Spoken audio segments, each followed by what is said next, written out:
Hello student, this is Vinita Singh from St. Xavier School Nalia, and today we are going to discuss class 8 chapter number 8 cell structure and functions. Okay, so let's start it. It will begin with then cell theory. Okay, what is cell theory? The cell is the smallest unit of life, and cell is a basic structural and functional unit of the living organism. New cell will arise from a pre-existing cell, and all the organism are composed of one or more cells. Okay, cell जो होती है वो सबसे smallest unit होती है अपनी life की, and cell जो होती है वो किसी भी organism की structural देख लो या फिर functional देख लो, सबसे छोटी unit वही होती है. और जो new cells होती है वो जो पहले की cells होती हैं उन्हीं से मिलके बनी होती है. and all the organism जो होते हैं वो सारे क्या होते हैं, एक या एक से ज्यादा cell से मिलकर बने हुए रहते हैं. ये 4 पॉइंट्स हैं जो बहुत ज्यादा इंपॉर्टेंट है. जब भी cell theory, what is cell theory आता है ऐसे करके क्वेश्चन, तो ये 4 पॉइंट्स हमें उसके आंसर में लिखने होते हैं. Okay, then discovery of the cell, वो किसने डिस्कवर किया था? So Robert Hooke was the first scientist who discovered the existence of the cell with the help of an microscope in 1965, and he observe thin slice of cork. Cork means होता है एक जो tree का bark होता है ना, उसकी जो छाल होती है ट्री की, उसको बोलते हैं कॉर्क. और उन्होंने उसको लेके क्या किया था, अंडर माइक्रोस्कोप उसको ऑब्जर्व किया, एंड ऑब्जर्व करने के बाद उन्होंने देखा कि उसके पास हनीकॉम जैसे कुछ स्ट्रक्चर है. ठीक है, and the slices of the cork appear like a small compartment and which were further separated by an wall. Okay, वो सारे मतलब एक छोटे छोटे कंपार्टमेंट जैसे उसको दिखाई दे रहे हैं उसके कॉर्क सेल जो उसने देखा था उसके अंदर. तो फर्स्टली सबसे पहले कॉर्क सेल्स में क्या किया गया था, सेल को डिस्कवर किया गया था. किसने किया था? रॉबर्ट हुक ने in 1965. Okay, it's clear. Then variation in the cell according to the number, according to the shape and according to the size, variations जो है और कितने types के हैं, ये सारी चीजें हम आगे पढ़ने वाले हैं. So on the basis of the number of cells, living organism can be classified into two parts, unicellular and multicellular. Uni means one. Okay, जो living organism consist of the single cell like amoeba and euglena are known as unicellular organism, and multicellular means the living organism consist of more than one cell. Okay, like earthworm, human beings, animals, like. Okay, then according to the cell shape, the shape of the cell is differ not only in the different organism but in the different organs of the same organism. Okay, सिर्फ different organism में cell shape अलग नहीं होती, बल्कि एक organism के अंदर भी different organs में cell की जो shape होती है वो अलग अलग हो सकती है. Okay, and the shape will be varies like spherical, it may be a cuboidal, it may be a fiber like or polygonal. Okay, these are the shape. According to the shape, these are the types of the cell. Okay, then according to the size, the difference in the size of organism is due to the number of cells present in them. Okay, कितने number of cells उसके अंदर present है उसी से depend करता है cell की size कितनी होगी. ठीक है, the smallest cell जिसको mycoplasma बोलते हैं, another name इसका PPLO भी है, and the full form of the PPLO is pleuropneumonia like organism. Okay, and its size may be 0.1 micron in diameter, 0.1 micron in diameter, and the largest cell is ostrich cell, 170 millimeter millimicron in diameter. Okay, so ये question काफी बार पूछ लिया जाता है. Smallest cell कौन सी है? Mycoplasma या PPLO उसको बोलते हैं, प्लूरोनिमोनिया लाइक ऑर्गेनिज्म. 0.1 माइक्रॉन उसकी साइज होती है. लार्जेस्ट सेल ऑस्ट्रिच सेल की होती है, एंड वो होती है 170 okay, then further we will discuss the parts of the cell. Okay, so firstly the outer membrane. Okay, the cell membrane or the plasma membrane. So what is cell membrane? The outer membrane of the cell which will control the entry and the exist of the substance according to the requirement of the cell is known as cell membrane. Okay, outer जो layer होती है जिसके जो control करती है किसी भी substance के एंट्री को, या फिर अंदर से बाहर जाना है, बाहर से अंदर आना, एंट्री एग्जिट जो भी है, तो जिसको कंट्रोल करती है वो होती है सेल मेम्ब्रेन. ओके, एंड उसके बाद आता है सेल वॉल. सेल वॉल जो होता है वो बहुत ज्यादा रिजिड होता है, सपोर्ट प्रोवाइड करता है, ये सेल को प्रोटेक्ट करने का काम करता है, ये शेप और साइज देने के काम में आता है. और नॉर्मली ये किस में पाया जाता है? प्लांट्स, फंजाई और बैक्टीरियाज में पाया जाता है, और ये प्लाज्मा मेम्ब्रेन के यानी कि सेल मेम्ब्रेन के बाहर की तरफ होता है. ओके, सेल मेम्ब्रेन या प्लाज्मा मेम्ब्रेन के बाहर होता है, और नॉर्मली किस में पाया जाता है? प्लांट, फंजाई और बैक्टीरियाज में. Then cytoplasma. So the portion of the protoplasm lying inner to the cell membrane but outside the nuclear membrane. Okay, nuclear membrane के बाहर और सेल मेम्ब्रेन के अंदर जो प्रोटोप्लाज्म पाया जाता है, जो लिक्विड पाया जाता है, उसको बोलते हैं cytoplasm. And it comprise of the gel like structure that fill the inside the cell, और जिसके अंदर सेल के अंदर जेल लाइक स्ट्रक्चर्स होते हैं जिनसे ये भरा रहता है. And it contain the hereditary material. Hereditary material का मतलब होता है एक से दूसरी पीढ़ी तक जाना. ठीक है, जैसे आपके पापा के जो कुछ अगर आपके कैरेक्टर्स हैं वो अगर आप में है तो वो जो है वो प्रोटोप्लाज्म के थ्रू ही आते हैं, और उसके प्रोटोप्लाज्म में भी वो चीज, वो मटेरियल रहते हैं, वो हेरिडिटरी मटेरियल या जिसको जेनेटिक मटेरियल हम लोग बोल सकते हैं, तो वो उसमें भी रहते हैं. ठीक है, इसके बाद आता है nucleus. Nucleus is separated from the cytoplasm by the nuclear membrane. Okay, cytoplasm से ये किस तरीके से अलग होता है? न्यूक्लियर मेम्ब्रेन के थ्रू. ठीक है, और ये डायरेक्ट करता है जितनी भी सेल एक्टिविटीज होती है उन सबको डायरेक्ट करने का काम करता है, और इसके अंदर जेनेटिक मटेरियल होता है जिसको बोलते हैं DNA, deoxy nucleic acid. Okay, समझ में आ गया? डीएनए.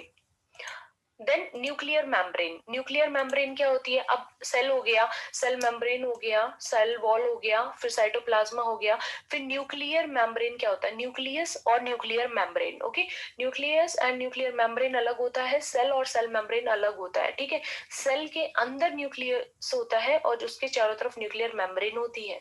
ठीक है, so it will surround the nucleus and it is made up of two layers and opening the allow material to enter and leave the nucleus. Okay, तो ये क्या करता है कि मटेरियल्स को अलाउड करता है. ठीक है, इसके अंदर आने के लिए, न्यूक्लियस के अंदर आने के लिए एंट्री एग्जिस्ट का काम यही करता है. ठीक है, इसके बाद आता है chromosome. Chromosome is made up of DNA and is present in normally in nucleus, and it's also responsible for the inheritance of the characters like genes from one generation to the another. Okay, एक generation से दूसरे generation तक जो characters inherited होते हैं उनके लिए भी रिस्पॉन्सिबल होते हैं कौन? क्रोमोसोम्स. और क्रोमोसोम किसके बने होते हैं? डीएनए के बने हुए रहते हैं. ठीक है, ये न्यूक्लियस में पाया जाता है. Then cell organelles. Cell organelles are cell organelles जो कि सेल के अंदर पाए जाते हैं. ठीक है, तो first one is plastid. Plastid सबसे लार्ज ऑर्गेनल होता है. ठीक है, एंड इट्स नॉर्मली और basically characteristic of the plant cells.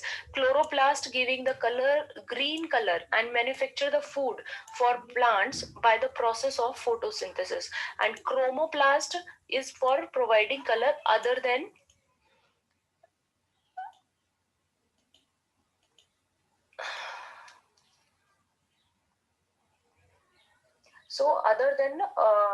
green color. Okay, so chloroplast provide the green color and it will help in manufacturing food for plants during the process of photosynthesis, and chromoplast provide a color other than the green color. Okay, then mitochondria. What is mitochondria? So mitochondria is in a rod shape or in spherical structure. आपने काफी बार देखा होगा, आपको पूछा जाता है question में what is the power house of the cell. Okay, तो power house कौन सा है? mitochondria, because it's responsible for the cellular respiration and it will also provide the energy for various activities performed by our cells. Okay, जो भी cells provide करती हैं, जो भी activity करती हैं या उनके cellular respiration है, उन सब के लिए कौन जिम्मेदार होता है? माइटोकॉन्ड्रिया रिस्पॉन्सिबल होता है. इसीलिए इसको ये एनर्जी भी डेवलप करता है, प्रोड्यूस करता है, इसीलिए इसको power house of the cell बोलते हैं. It will also control the water level of the water and the material in the cell also, and is also recycle and decompose the protein, fat and carbohydrate. Okay, ये recycle कर लेता है, ये decompose करता है किसको? Protein, fats and carbohydrates को. इसके बाद आता है endoplasmic reticulum.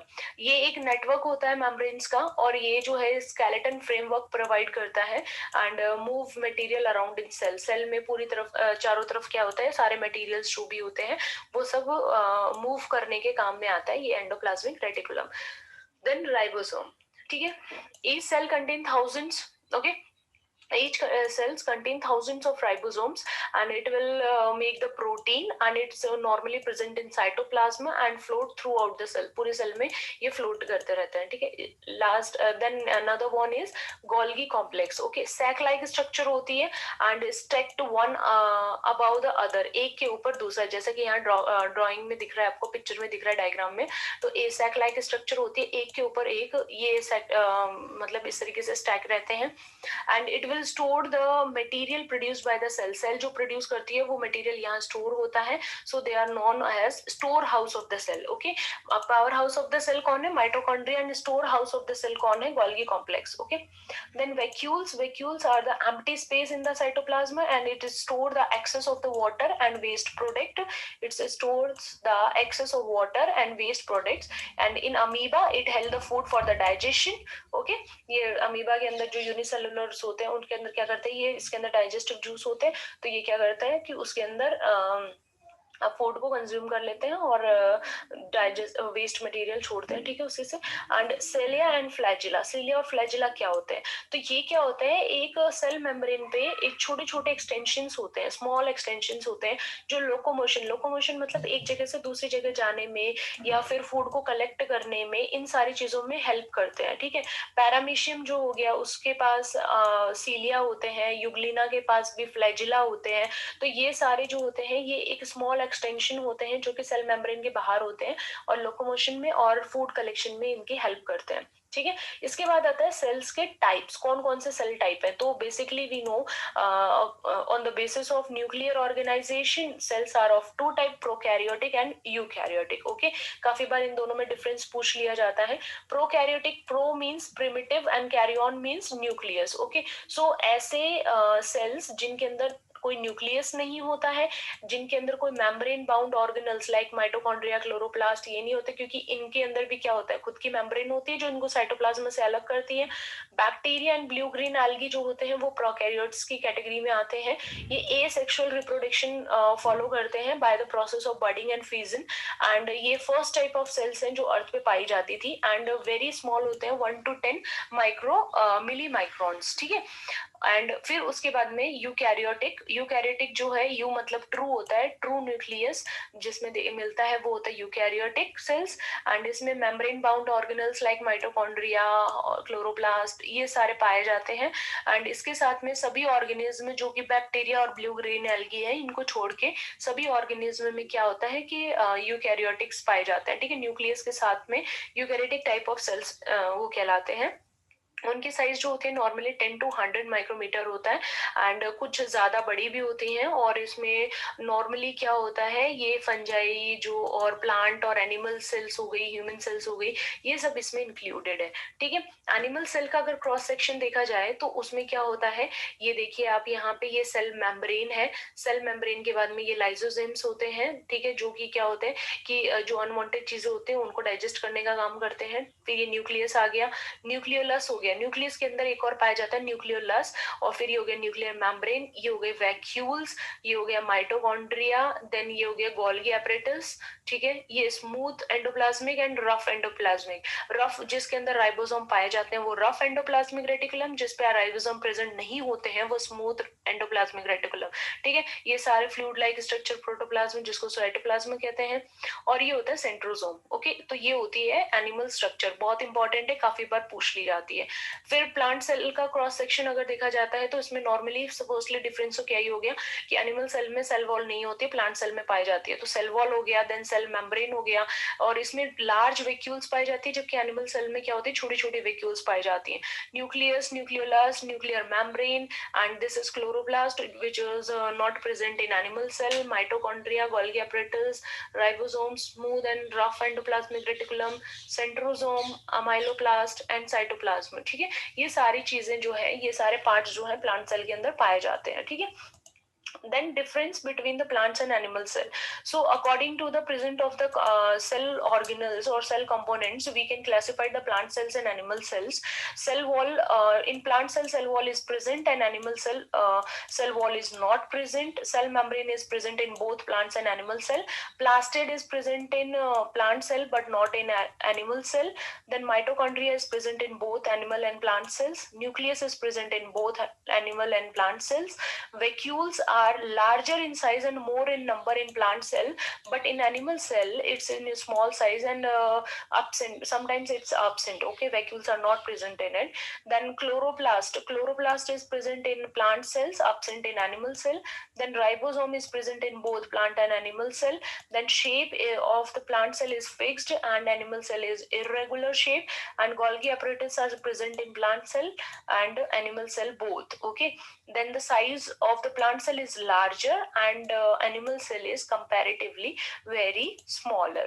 Okay, so then next the level of organization of living organism. क्या levels होता है, कैसे कैसे organism बनता है एक cell से, organism बनता कैसे है. तो जैसे मैंने आपको बताया, ये काफी बार पूछ लिया जाता है level of organization, या फिर ऐसे पूछ लिया जाएगा why we can say that the cell is the structural and functional unit of the any organism. तो ये पूछ लिया जाता है. तो उसके लिए आपको क्या देखना है, सेल होता है, सेल से मिलके क्या बना होता है, सेल क्या होता है, cell is the smallest unit of the life. ठीक है, and then group of similar cell mixed perform some task and they performing a specific function and they combine together known as tissues. Okay, cell जो होते हैं, group of cells मिलके tissue बना लेते हैं, tissue कहलाते हैं. And then organ, so the group of different tissues from an organ like liver, kidney, stomach, तो ये सारे क्या बना लेते हैं, organ बना लेते हैं. And then organ system, group of organ that work together to perform the specific task. Okay, so group of organ which will work together to perform a specific task like is digestive, circulatory, excretory system, like that. Okay, and different organ system are work together to form an organism. Okay, this is the level of organization of living organism and it's very important. Okay, then cell division and cell growth, किस तरीके से cell divide होते हैं और किस तरीके से उनकी ग्रोथ होती है. So what is cell growth, so when a cell is formed it is small. Okay, but gradually its grows in the size and by taking the nutrients and after reaching certain size it divided into two cells. Okay, okay, एक बड़ी size में grow होती है, सारे nutrients वगैरह लेती है, सारे एक सर्टेन साइज तक रीच हो जाती है उसके, और उसके बाद में क्या होता है, वो दो पार्ट्स में डिवाइड हो जाती है जैसा कि यहाँ पे दिखाया गया. ठीक है, then cells division, cell division एक ऐसी प्रोसेस होती है जिसमें पेरेंट सेल जो होती है वो डिवाइड हो जाता है टू और मोर डॉटर सेल्स के अंदर. ठीक है, तो वो होता है cell division. Okay, that's all in your chapter. If you have any doubt then ask me in my comment box. Thank you so much.